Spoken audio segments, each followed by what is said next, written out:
This is TWiT. Tech Break is brought to you by our friends at IT Pro TV, now called ACI Learning. From CompTIA, Cisco, and Microsoft to security and cloud fundamentals, your team can master it all with IT Pro from ACI Learning. TWiT listeners can receive up to 65% off an IT Pro Enterprise Solution Plan. Based on your team's size, you'll receive a properly quoted discount tailored to your needs. Visit go.acilearning.com/twit today.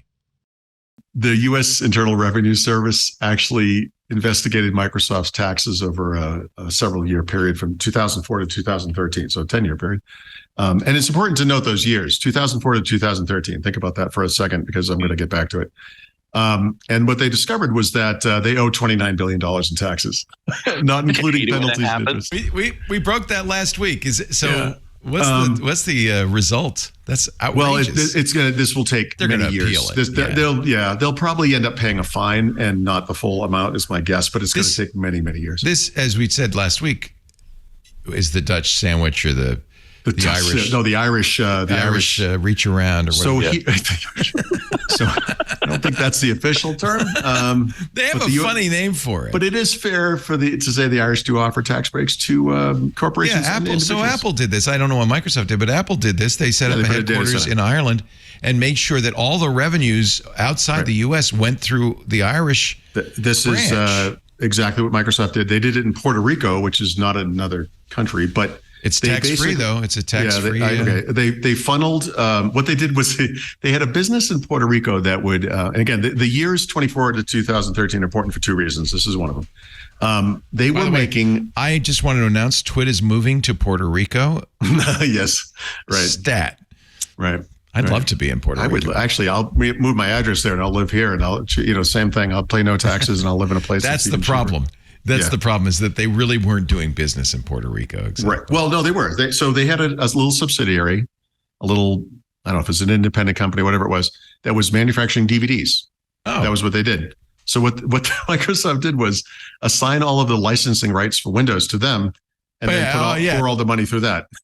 And so this is exactly what Apple was doing in that's Ireland. The DVD is Windows. That's, So all right. So why is this date range also interesting? I mentioned before that Microsoft very suspiciously made Windows 7 license sales an even 20 million a month for the entire duration of Windows 7, which you'll remember went on sale in 2009, right at the tail end of this.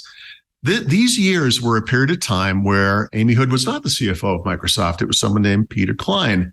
And I'm not saying Peter Klein is to blame per se, but I am saying that it is coincidental that he was around for a lot of these little financial shenanigans, and that there are things you can get away with and things you can't. And that I think Amy Hood, we might credit her current era with the lack of transparency during the quarterly earnings reports, right, with hard numbers and all the things they complain about every quarter. But if you look back at Peter Klein, I think we're going to remember him for this stuff, because he was clearly playing. You think Excel? This guy was playing with money. We got to come up with a name for the Puerto Rican tax runaround. Okay, I'm gonna try to do it. Is it possible to make this not offensive? Their famous Puerto Rican sandwich is wonderful. Smashed plantain sandwich. It's called the Jibarito. So they did the Puerto Rican Jibarito. The Jibarito. Jibarito. Yeah, it's a new. It's a new way of doing taxes. Or the Tripleta is another delicious. Right.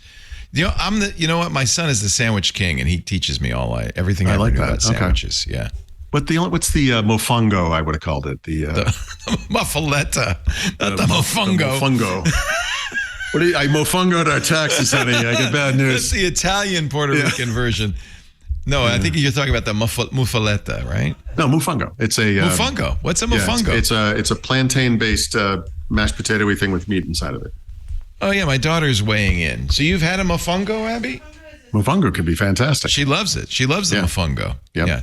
That was the best thing we ate in Puerto Rico. She lived in Mexico for quite a while. So I'm talking about Puerto Rico. I don't know. Oh, have you lived in Puerto Rico? No, we visited, but that was I love Puerto Rico. The food item I love. Yeah, I did too. Yeah. No, actually, so good. If it wasn't for the hurricane that wipes out the island every 3 years on schedule, I'd probably be living. It's hard to do a podcast network with inconsistent electricity. Yeah, it's hard to do anything if you don't have electricity. Yeah. I mean, it's that's the problem. I love it there, but in US dollar, I mean, what could beat it? It's incidentally, it's not just Microsoft that used it as a tax haven. It's the big. All the big American multinationals use what they call the double Irish. The double there Irish. It is. That's the term. But sometimes they start in Ireland and they route it through. I don't know. Of course. Yeah. I gotta talk to my accountant Vinny Boomba, and he's going to tell me how to do this. Right. He was this is the accounting that Thomas Crown used. Leo, it's easy. It's no problem. Everything's going to be fine. Everything's going to be fine. The guy in the suit that doesn't fit is on TV one night, and you're like, we're in trouble. And then you get the bill for $29 billion. This will take several years to. Wow. We're not going to find out the answer to this next year. You can pay for a lot of legal fees with $29 billion. No rush here. It says Microsoft says it hopes to reach a mutual resolution with the IRS, which I assume means not paying any taxes. So we'll see. I also hope to reach a mutual resolution with the IRS. Yeah. It's my fervent hope. It was a comedian. I don't remember. It was like, what do you mean pay my taxes? I paid my taxes last year.